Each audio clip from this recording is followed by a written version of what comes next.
Hello, welcome to Short Lectures in Physics. The topic for discussion in this session is electromagnetic radiation. Matter is composed of atoms according to Democratic's theory, and the atom is supposed to be the smallest particle of an element. Elements are the constituents of the matter in the universe. Size of an atom is of the order of 100 picometers, that is about 10 angstrom units.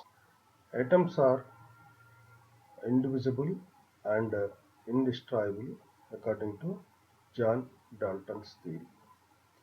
Mass and size of atoms are different for different elements. There are other subatomic particles in an atom which are known as electrons and protons basically. Existence of electrons was discovered by Sir Joseph Thomson in 1897 through his cathode ray experiment, in which he observed the particles are deflecting in different directions based on the charge of deflection which was applied to them. Electrons are thus known to be negatively charged while protons are positively charged. The charge of electrons and protons is same as and is found to be 1.6 into 10 power of minus 19 coulombs, but it is positive for protons and negative for electrons. The mass of electron was found to be 9.11 into 10 to the power of minus 31 kilograms, whereas the mass of proton was found to be 1.67 into 10 to the power of minus 27 kilograms, which is about 1836 times that of the electron. Mass of an atom was found to be mostly concentrated at the central core of the atom, which is called the nucleus. This was suggested by Sir Ernest Rutherford in 1911. And the nucleus contains the protons and neutrons and other elements. The negatively charged electrons were expected to move around the nucleus in circular orbits. The nucleus contains positive charged protons and neutral charged neutrons, according to Sir James Chadwick. Mass of both protons and neutrons is same, but charge is only for protons. In this slide you can see the central core of the nucleus, around which the electrons are moving in circular orbits. This slide shows the nucleus containing the neutrons with no charge and protons with a positive charge, and around which the electrons are rotating in circular orbits. Einstein in 1905 has proposed his theory of relativity, according to which both mass and energy are interchangeable. That means if mass is there, there is energy. If energy is there, there exists some mass.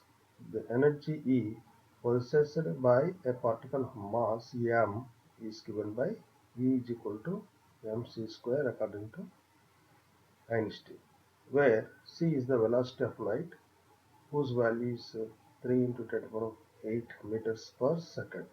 So c being such a large value of c square is still large, and hence even a particle of mass is small, the energy possessed by it will be quite large. So that suggests that a small mass can be converted into a huge amount of energy that led to the development of nuclear reactors and nuclear weapons which deal with neutrons, the smallest and lightweight particle. Now let us understand some definitions of the energy that binds different atomic particles. Binding energy is the minimum amount of energy required to separate a particle from a system of particles. If you want to separate a particle from a system of particles, that much energy has to be given to the system. Similarly, ionization energy is the amount of energy required to expel an electron from its outermost atomic orbit or shells. Nuclear binding energy is the energy with which the particles in a nucleus are bound together, neutrons, protons, etc. In other words, that much minimum energy is required to separate a nucleus into its free constituent that led to nuclear fission. Rutherford's theory had faced certain problems. It could not explain the stability of an atom. According to his theory, the electrons move around the nucleus. In the process, they will lose their energy continuously and eventually fall into the nucleus. That is collision with the nucleus. That way, the stability of the atom cannot be explained. So, to overcome this problem, Niels Bohr has proposed his theory of atomic structure, according to which the electrons should move in definite shells or orbits with specified energy or quantum levels rather than continuously moving in circular orbits. These specified orbits are designated by various quantum numbers, and the energy levels of these quantum orbits are said to be quantized. So this slide shows Bohr's atomic model, in which central core of the nucleus is shown as a dot, and the electrons are moving in definite orbits 1, 2, 3, 4 like that in circular specified orbits, not continuously moving around the orbits in circulation. The quantum numbers assigned to these orbitals are defined in the following way. Principal quantum number small n is the number of orbit or shell of an electron, that is close to the nucleus. The orbit is given n is equal to 1, and next one is n is equal to 2, n is equal to 3, etc. like that. As it moves away from the nucleus, the principal quantum number increases from 1 to higher numbers. Then azimuthal quantum number small l is the number of suborbitals of an electron. That means in the principal quantum number, there will be again subshells, that is given by azimuthal quantum number l. These suborbitals are designated as smallest p, d, f, for which l is equal to 0, 1, 2, 3, etc. Magnetic quantum number m denotes the available orbits in a subshell. It is like that each subshell again divided into 3 subshells, in which the magnetic quantum number is assigned, is denoted by small m. If L is the azimuthal quantum number, then the magnetic quantum numbers will be 0, plus minus L, that is minus L, 0 and plus L. Spin quantum number S denotes the direction in which the electron spins. That means as the electron is moving in orbits, the electron is supposed to be spinning in the clockwise direction, R and θ. So the spin quantum numbers are 2 in quantity, and its values are given by plus half or minus half. Because the spin quantum number is 1, half of that is given, plus half is for one direction movement of the electron, and minus half is for the other direction. So this N principal quantum number, L azimuthal quantum number, M magnetic quantum number, and S spin quantum number are required to define the position of an electron in specified orbits. Here in this slide you can see n is equal to 1, that is also designated as K shell, in which 2 electrons are seen. Next n is equal to 2, known as L shell, where electrons are 8. Next n is equal to 3, M shell, that is 18 electrons, and next shell n is equal to 4, N shell, will contain 32 electrons. The number of electrons in each shell is given by 2n square, where n is the principal quantum.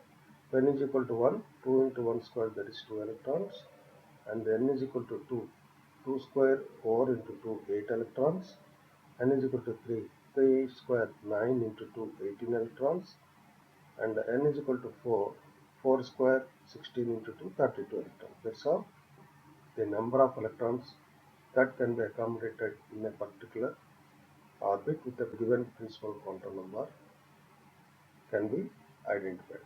These electrons again sub-allocated into the different subshells according to the above mentioned principal quantum numbers. So the electrons are to be filled in these quantized orbitals S, P, D, F following certain rules. According to Auer's principle, the electrons should be filled in ascending order of energy orbit. That is n is equal to 1, n is equal to 1. It will be like 1s, 2s, 2p, 3s, 3p, 4s, 3d, etc. In general, energy of an orbital is E is proportional to n plus 1 and E is proportional to n for orbitals having the same value of n plus 1. According to Pauli's principle, all the four quantum numbers should not be same for two electrons. Thus, two electrons in the same energy state should possess opposite spins. Hund's rule of maximum multiplicity says that electrons in an orbital with same energy should be singly filled prior to pair.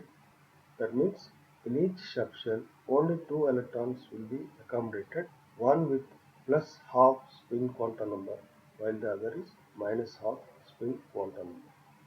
Then which subshell will come first is decided by the energy of that particular subshell. So it is not necessary that first orbit SPDF should be filled, then second orbit SPDF should be filled, like that. There are some energy levels which overlap because of the energy level differences. In this slide you can see in n is equal to 1 we have only one subshell, that is 1s. In n is equal to 2 we have two subshells, 2s, 2. This 1s is the principal quantum number 1 and s is the subshell. N is equal to 2 shells are designated as 2s, 2p. Similarly, n is equal to 3, 3s, 3p, 3d. Similarly, n is equal to 4, 4s, 4p, 4d, 4f. As the n increases, the number of subshells also increases to accommodate more and more electrons. So if you see in this slide, n is equal to 1 is in the lower side, n is equal to 2 next follows 2s, 2p. Then n is equal to 3 if you see 3s, 3p. Then 3d will not be accommodated. 4s will come as per the energy calculations. So after filling 3p subshell, 4s has to be filled instead of 3d. Then comes 4p, 4d, 4f, like that. So the order of filling the electrons in subshells follows these quantum energy level differences.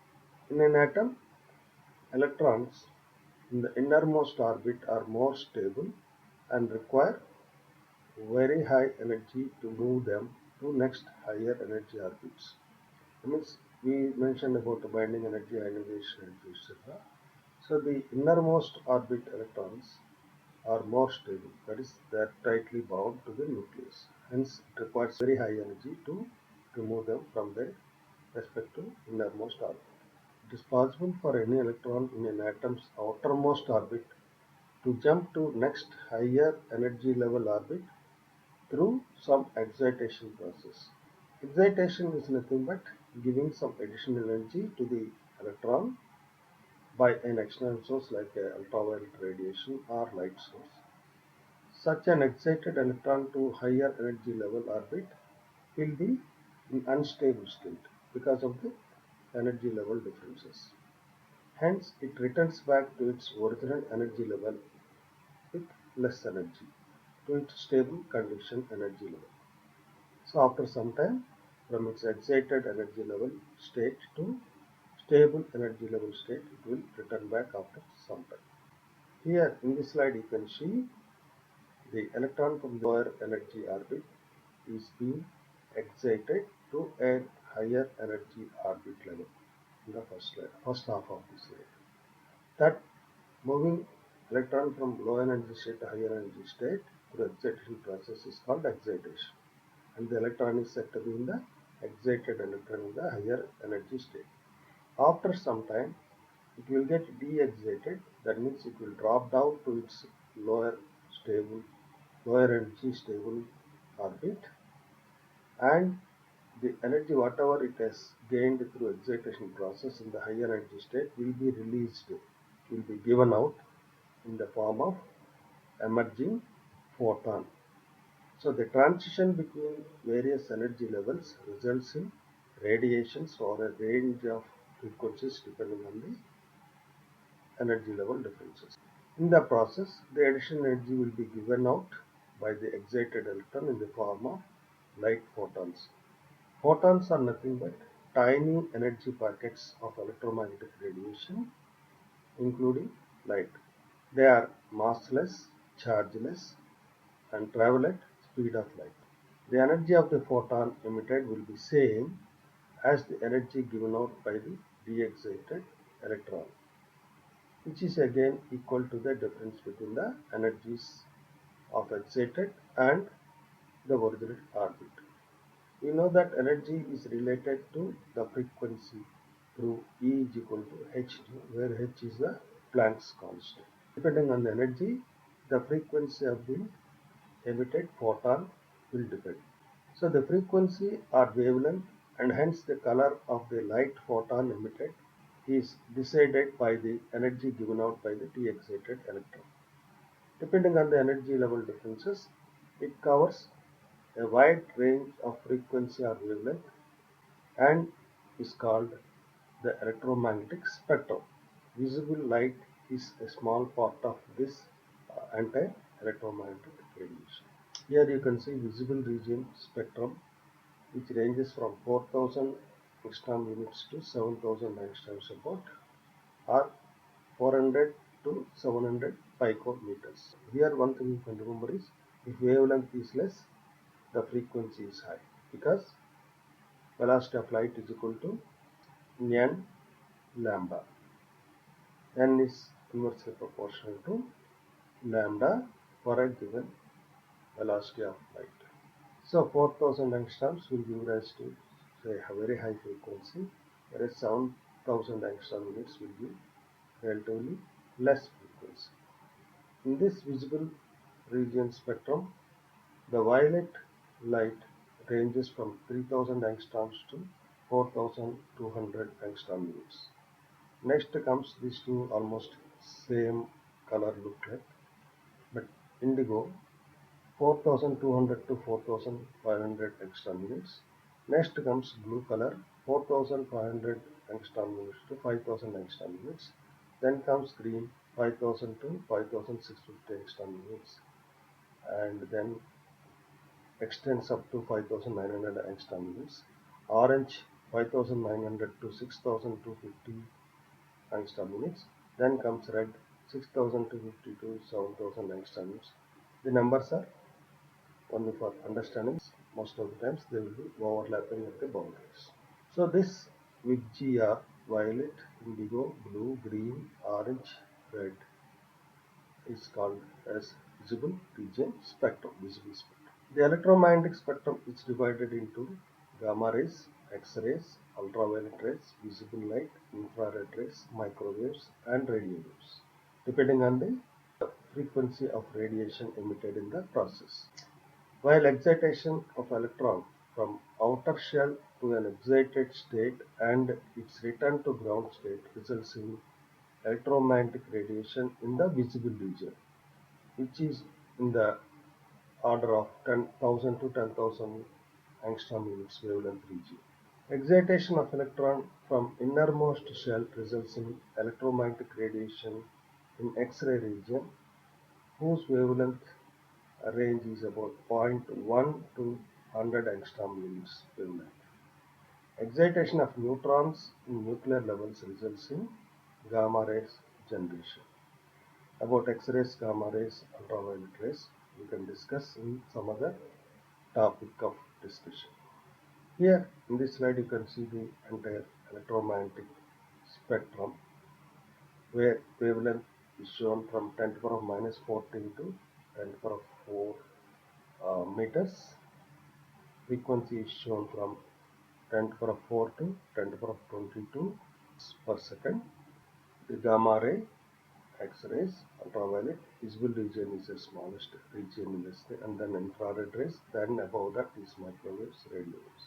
The frequency being less, gamma rays are very high energetic and used in various specific applications. Similarly, X-rays, medical applications and industrial applications, you can see. Different components seen in the electromagnetic spectrum are used for specific purposes in scientific and industrial applications and medical applications. Hope this gives some understanding about the electromagnetic spectrum, its origin of generation, and its applications. See you in the next topic with some other interesting topic. Till then, bye.